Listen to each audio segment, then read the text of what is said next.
Hi hello नमस्कार, मी काजल तुम्हा सगळ्यांचं परत एकदा आपल्या आजच्या व्हिडिओमध्ये अगदी मनापासून स्वागत करते। तर मला 2-4 दिवस झाले खूपच कमेंट येत आहेत आणि इतक्या कमेंट येत आहेत ना की म्हटलं आज याच्यावरती व्हिडिओ बनवूनच टाकूया।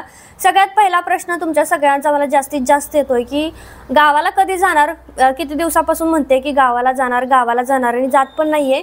त्यानंतर दुसरा प्रश्न म्हणजे भरूचला कधी शिफ्ट होणार, म्हटली शिफ्ट होणार आणि काय झालं। तर मी तुम्हाला ती न्यूज शेअर केली ना त्यावेळेस रिझाइन दिलं, त्याच्या दुसऱ्या दिवशी मी तुम्हाला सांगितलं होतं आणि तिथून पुढे 3 महिन्याचा टाइम पिरियड असतो जे की आपल्याला ह्याच कंपनीत काम करावं लागतं, तशी सोडता येत नाही। 3 महिने रिझाइन देऊन 3 महिने इथं काम करावं लागतं। तर ह्या कंपनीचा शेवटचा दिवस आहे 3 मेला आणि 15 मेला आम्हाला टूर अँड फार्मा भरूचची कंपनी जॉईन करायची आहे। पण भरूचची कंपनी खूप लांब आहे आणि तिथलं काम जे आहे त्यांना आता 2 तास घरातून पहिलं निघावं लागते, कारण कंपनी ह्या सगळ्या जंगलामध्ये आहे, जंगलाच्या बाहेर आहेत त्या कंपनी शहरापासून। साधारणतः 2 तास जायला 2 तास यायला असं लागतात वाटतं। त्यामुळे जर फर्स्ट शिफ्टला आता इथून कसं 6:30ला निघतात तसं तिथे फर्स्ट शिफ्टला 4:30ला किंवा 4:45ला निघावं लागणार, तेव्हा ते कुठे पोहोचणार। तसं ते बस आहे, बसची सुविधा आहे त्याच्यामुळे बसमध्ये झोपू शकतात। पण त्याच्यानंतर मग आमचं असं मन थोडंसं आपल्याला हे होतं ना की बाबा जाऊया का नको जाऊया का असं। मग ते म्हटले चल आपण 2-3 इंटरव्ह्यू देऊन बघूया, झालं तर चांगलंच आहे। तर त्यांनी ते इंटरव्ह्यू दिले, इथले म्हणजे मुंबईच्या कंपनीचे दिलेत, अंबरनाथचे वगैरे तिकडचे वेगवेगळे असे दिलेत, बरेच इंटरव्ह्यू दिले ह्या महिन्यामध्ये रिझाइन दिल्याच्या नंतर। पण काही झालं नाही, कारण एक तर पॅकेज वाढलंय, दुसरा म्हणजे एक्सपिरियन्स पण वाढला आणि ज्यावेळेस एक्सपिरियन्स आणि पॅकेज दोन्ही वाढतं त्यावेळेस जॉब भेटणं थोडंसं मुश्किल होऊन जातं। आणि मग मी त्याच्यामध्ये तुम्हाला सांगितलं होतं की आम्ही गावाला जाणार। तर गावाला जायचं कसं ठरलं होतं तुम्हाला सांगते। 3 मेला आम्हाला ही कंपनी सोडाय, म्हणजे ही कंपनीतला शेवटचा दिवस आहे 3 मे। तर 3 मेला संध्याकाळी आपण निघायचं गावाला जाण्यासाठी। पण मी ऑर्डर 15 दिवस आधीच बंद करणार आहे, कारण की मला एक ऑर्डर आज जर ऑर्डर बुक झाली तर तिचं फॅब्रिक येईपर्यंत 5-6 दिवस निघून जातात, तिथून पुढे शिवपर्यंत 2-4 दिवस निघून जातात, तिथून पुढे पाठवेपर्यंत अजून 2-4-5-6 दिवस निघून जातात। त्याच्यामुळे मग हा जो टाइम आहे माझा एक ऑर्डर कंप्लीट करायचा घरी पोहोचेपर्यंत त्यांच्या कधी 15 कधी 20 दिवसाचाही टाइम लागतो, कोणाच पार्सल पोहोचाय, कधी जास्तही लागतो जास्त खेड्यात असेल तर। पण इथून गेल्याच्या नंतरचं काय ना आपण फोनवरून करू शकतो सगळं, गावाला जाऊन पण करू शकतो। पण कसं आहे गावाला गेलं की नेटवर्क पहिलं तर नसतं आणि दुसरी गोष्ट मोबाईल माझ्यापासून इतका लांब असतो की मला फोनही करायला म्हणजे फोनवर बोलायलाही वेळ नसतो, म्हणजे नाही भेटत एवढं जास्त। तर मग आम्ही असं चाललं होतं की 15 दिवस किंवा 20 दिवस आधीच आपण ऑर्डर बंद करून टाकूया। त्यानुसार मग मी आता पूर्ण बंद करत आणलं होतं, घ्यायचंच बंद केलं होतं। त्यानंतर आता 2-3 दिवस झालं मी परत चालू केलं घ्यायचं। त्याचं कारण असं की आमचं असं म्हणजे चाललं होतं की 3 मेला आपण निघूया इथून गावाकडे जायला, नंतर मग आपण 15ला जॉईनिंग आहे ना, तर 13ला गावाकडून येऊया, इथलं जे काही सामान असेल ते टेम्पोत भरूया आणि 14ला आपण तिकडे शिफ्ट होऊया आणि मग 15 पासून त्यांची ड्युटी चालू होईल असं चाललं होतं।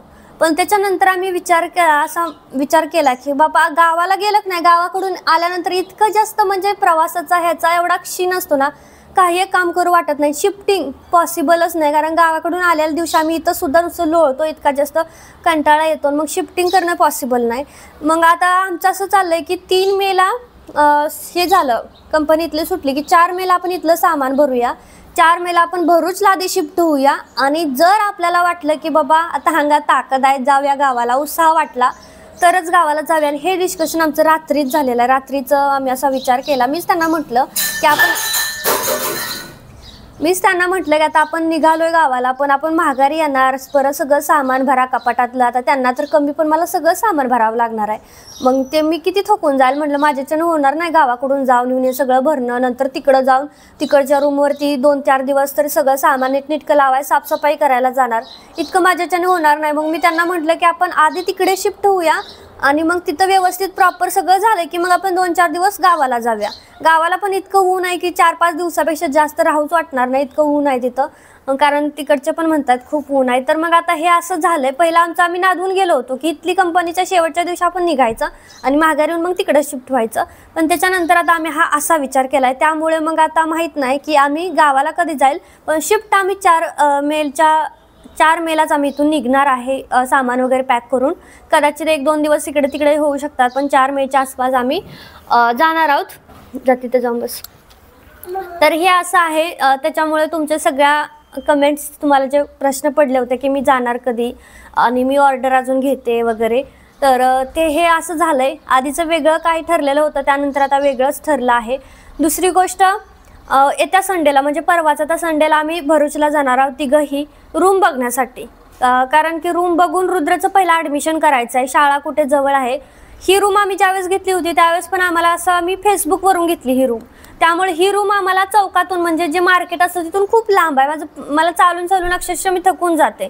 कधी रिक्षा भेटलास तर ठीक आहे, नाहीतर कधी कधी चालावं पण लागतं, मग मी खूप थकून जायची. ही रूम बाहेर आहे आणि एकदा का आपण एखाद्या रूममध्ये राहायला आलो ना की आपल्याला ती सूड वाटत नाही, वाटतं इथून कधी तिकडे सामान उचला आणि त्या रूममध्ये जावा. त्याच्यामुळे मग ह्या रूममध्ये आमचं तसं झालं. पण ही रूम खरंच खूप छान होती. मेन म्हणजे रूमचा ओनर आमच्या आसपास नाही आहे, त्याच्यामुळे मग आपल्याला आपलं निवांत राहता येतं. नाही तर रूम ओनर जवळ असेल ना तर खूप म्हणजे त्रास होतो. त्याच्यामुळे मग आता मी ही रूम तर केलं ॲडजस्ट कसं तरी. त्यात तर पहिले 2 वर्ष रुद्र शाळेतच नव्हता, त्यामुळे ठीक झालं, आम्ही सोडून दिलं. तर म्हटलं कुठं मला जायचं आहे तेव्हा, त्याच्यामुळे सोडून दिलं. नंतर मग काकी सगळेजण होते. पण आता तिकडं जर असं झालं की आम्ही ऑनलाईनच रूम बघितली आणि रूम मार्केटपासून रुद्राच्या शाळेपासून जास्तच लांब असेल तर काय करणार. आणि आता रूम अशी बघायची आहे की माझं पोस्ट ऑफिस, कुरिअर ऑफिस, रुद्राची शाळा आणि रूम सगळं त्या घोळ्यामेळ्यात तेवढ्यातच आलं पाहिजे, अशी आम्हाला रूम बघायची आहे. त्यामुळे आम्ही रविवारी जाणार आहोत. चाललंय आता रविवारी, ते पण अजून माहीत नाही. कारण की आमचा असं प्लॅन फिक्स असतात ना, तो प्लॅन कधी सक्सेस होत नाही.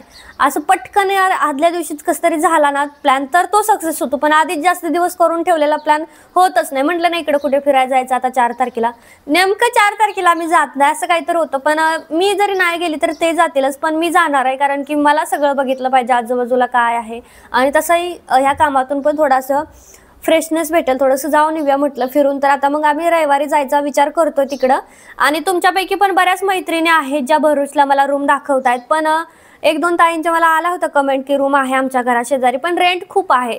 10,000 स्टार्टिंग. भरूचला रेंट जास्तच आहे मला माहीत आहे, पण तरीही आमच्या बजेटमध्ये पाहिजे. कारण की एवढे पैसे रूमला देणं मला नाही बरं वाटत. 1 BHK साठी 10,000 इतकं पैसे भरणं. इथे 5,000 आहे. जर 5,000 तिथं रेंटला द्यायचं आहे तर जे पॅकेज 5,000 वाढले त्याचं काय मग फायदा आहे. 5,000 रुपये तर वाढत असतात आणि तेच 5,000 वाढलेलं आपण जर रेंटला द्यायचं आहे मग काय फायदा तिकडं जाण्याचा. इथंच चांगलं नव्हतं का. तर आम्हाला रूम अशी पाहिजे की कमी रेंटवाली पाहिजे, जास्त रेंटवाली नाही. कारण परवडलं पाहिजे. शेवटी आपण कमवतोय कशासाठी आणि मग ह्याच्यावरतीच घालवायचं. तर मग साधारणतः 8च्या खाली तर रेंट पाहिजे बाबा. 10 तर मी देऊ शकणार नाही, पॉसिबल नाही माझ्याच्याने. तरी 10,000 देणं रेंटनं शक्यच नाही आहे. तर तुमच्यापैकीही कुणी असेल रूम आम्हाला दाखवणार असाल, म्हणजे तुमच्या घराशेजारी कुठे असेल. भरूचचे भरपूर जण ब्लॉग बघतात, तर असेल ना तर मला नक्कीच सांगा. पण तर रूमच्या आसपास सगळं पाहिजे, मार्केट जसं शाळा वगैरे जवळ. कारण इथेच मला त्यांचा 1% एवढी मदत होत नाही आहे. फर्स्ट शिफ्ट असली तर मला सगळं माझ्यावरती लोड असतो. आणि मग तिथे तर बघा आता ते सकाळी 2 तास त्यांचे जायचे, 2 तास यायचे, 4 तास सोडून द्या. 1.5 जरी धरले तर 3 तास सोडून द्या. त्यांची मला एवढीशी पण हेल्प होणार नाही, अजिबात नाही. मग मी एकटी काय काय करणार. रुद्राचं करणार, ह्याचं करणार, जॉबचं करणार. आता इथं तर मदतीला खूप होते, पण तिकडं लगेच कुणी मदतीला मला भेटणार नाही. तर हे असं सगळं झालेलं आहे. आता सगळ्यात राहिलेला शेवटचा प्रश्न तुम्हाला, मला सारख्या कमेंट येत आहेत. एक जण निगेटिव्ह बाई गेली की दुसरी निगेटिव्ह बाई येते. काय कळतच नाही मला नेमकं. की आता सगळ्यांना वाटते की मी लय साधी भोळी आहे, मी साधी भोळीपणा दाखवून मी फसवते लोकांना. तर तुम्हाला माझ्या चेहऱ्याकडे बघून वाटतं का की मी साधी भोळी आहे? अजिबात नाही आहे. मी काय साधी भोळी वगैरे तसलं काही नाही आहे. मला जे पटत नाही ते मी करत नाही. खूप असं फाडदिशी बोलते, इतकी अशी काय मी साधी भोळी नाही आहे. दुसरी गोष्ट राहिली की मी कुणाला फसवते वगैरे, तर कुणाला फसवायचा काय प्रश्न आहे. मी माझे शॉपिंगचे ब्लॉग टाकते, तुम्हाला फसवण्यासाठी थोडी ना टाकते तेव्हा शॉपिंगचे ब्लॉग. अरे बघू नका, जर तुम्हाला नाही आवडत, की मला माहिती आहे आता सारखाच शॉपिंगचे ब्लॉग येत आहेत, तुम्ही पण बोर होताय. पण त्यामध्ये मी तुम्हाला साईडला स्क्रीनशॉट देते. कालच्या व्हिडिओला किती 4-5 हजारच व्ह्यूज असतील, तरीसुद्धा त्या व्हिडिओ थ्रू साधारणतः 25 ऑर्डर प्लेस झाल्या. जवळजवळ 6,500 लोकांनी शॉपिंग केली माझ्या कालच्या व्हिडिओमधून. ज्यावेळेस त्यांनी 6,500ची शॉपिंग झाली, 25 ऑर्डर प्लेस झाल्या, तेव्हा कुठे मला त्याच्यातून 12 रुपये कमिशन भेटतं.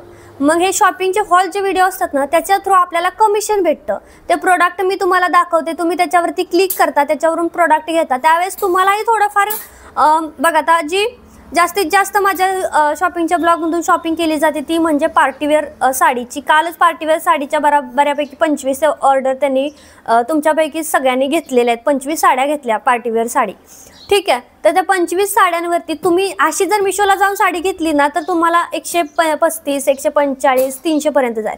पण माझ्या थ्रू घेतला तर तुम्हाला कमी पैशामध्ये भेटेल. लिंक ओपन करून बघा हवं तर, आणि डायरेक्ट मिशोवरून जाऊन बघा. तुम्हाला दोन्हीकडचं थोडाफार तर अंदाज पडेल.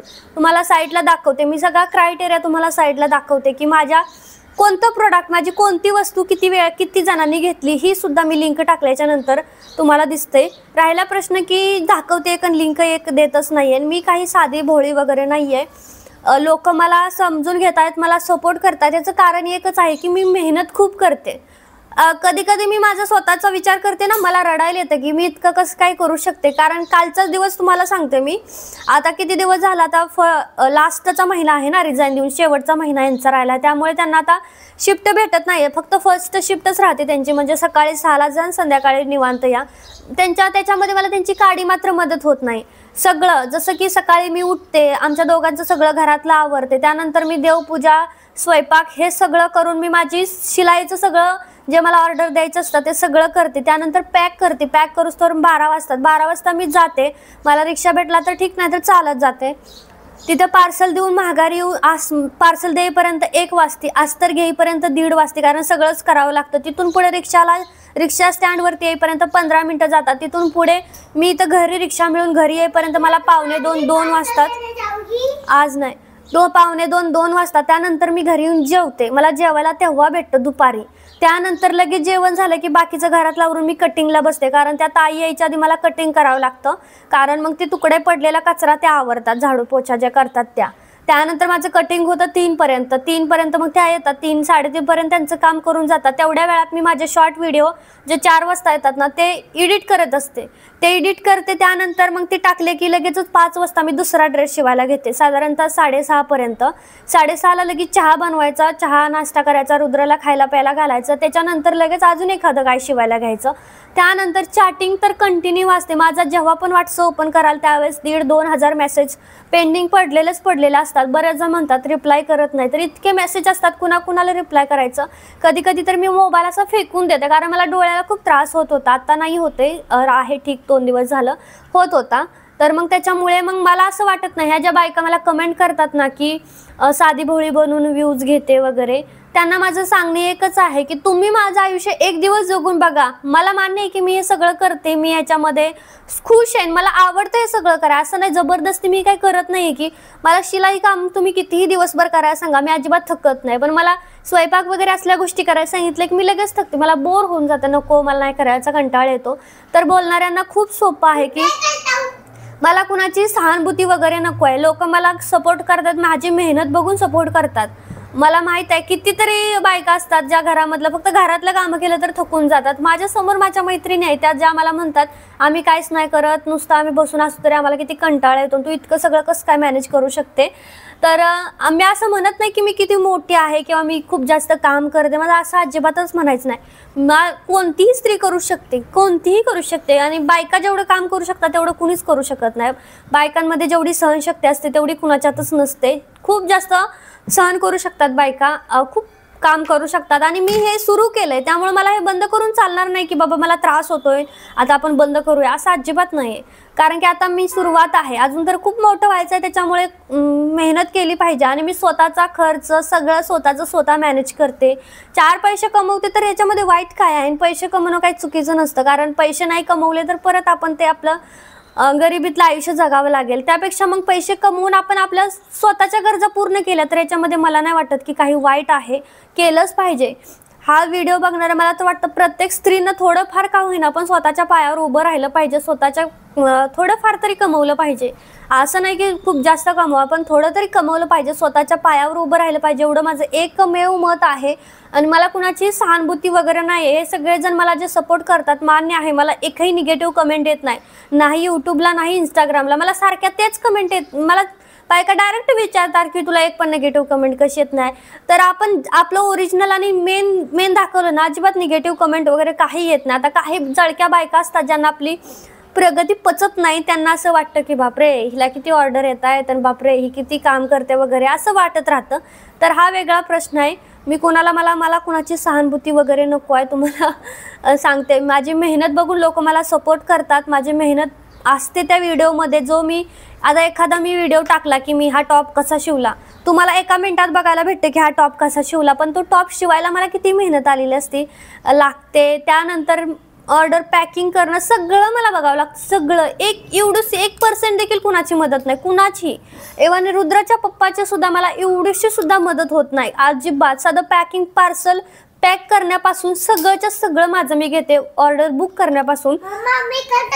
हा, आणि रुद्र तेवढा करतो. फक्त ते कधी कधी चॅटिंग करतात, मला थकवा आला की करतात, तरी पण ते भंडावून सोडतात की ह्या ड्रेसचे किती पैसे सांगू, त्या ड्रेसचे किती पैसे सांगू. त्यापेक्षा मी म्हणते माझं मी करते, तुम्ही काय करू नका.